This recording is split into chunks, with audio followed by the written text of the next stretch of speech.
la mañana los voceros de diferentes consejos comunales, diferentes sociales, de poder jugar haciendo vida acá para nosotros planificar lo que tiene que ser las jornadas que vamos a hacer durante toda la semana.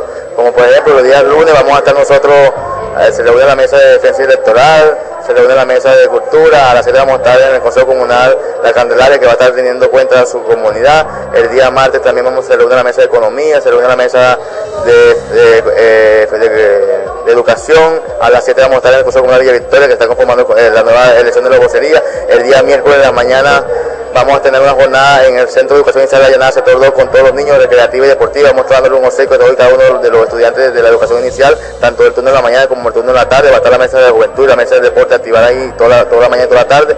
El día miércoles a las 6 son otra asamblea ordinaria, donde va a estar el Instituto Nacional de la Mujer y otra gente que todavía no han confirmado su presencia. El día jueves va a ser una jornada bastante amplia, tenemos una bodega mercal que vamos a poder confirmar el lugar donde vamos a hacer en el Consejo Comunal Sector 3 Mazanay, que el día domingo va a tener elecciones de su nueva vocería del Consejo Comunal. A las 3 de la tarde, esto es importantísimo, viene una comisión de la Asamblea Nacional que tiene que ver con el tema de la contabilidad social, viene conjuntamente con Indepavi, viene conjuntamente con la Guardia Nacional a una reunión aquí con todo y cada una de las estructuras de la sala de batalla del municipio de Sucre y específicamente con la Llanada, para tratar de organizar lo que tiene que ver el Comité de Contabilidad Social, que vayamos a combatir toda esa estafa y ese robo que nos está haciendo el boicot y el acaparamiento de esta grande empresa o negocio en contra del bolsillo venezolano.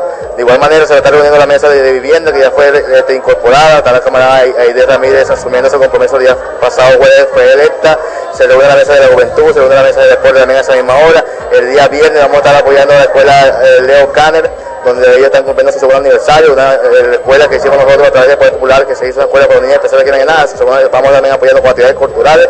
El día sábado vamos a estar también con actividad cultural en la escuela, en la cancha de José Leonardo Romero. Está una actividad dirigida a los adultos y a los niños y a las personas con discapacidad. Está el Círculo de Abuelas Manzanares y el Club de Abuelas y la mesa de cultura de la batalla apoyando esa actividad. El día domingo estaremos apoyando lo que es las elecciones de la vocería de los consejos comunales de Villa Bolivariana y el Consejo Comunal del Sector 3 Mazanay, para ya adecuar ese consejo comunal y vengan los nuevos beneficios a su comunidad. El Poder Popular trabajando de lunes a lunes, aquí no descansa nadie, y que ver el comandante Chávez y que ver el Poder Popular.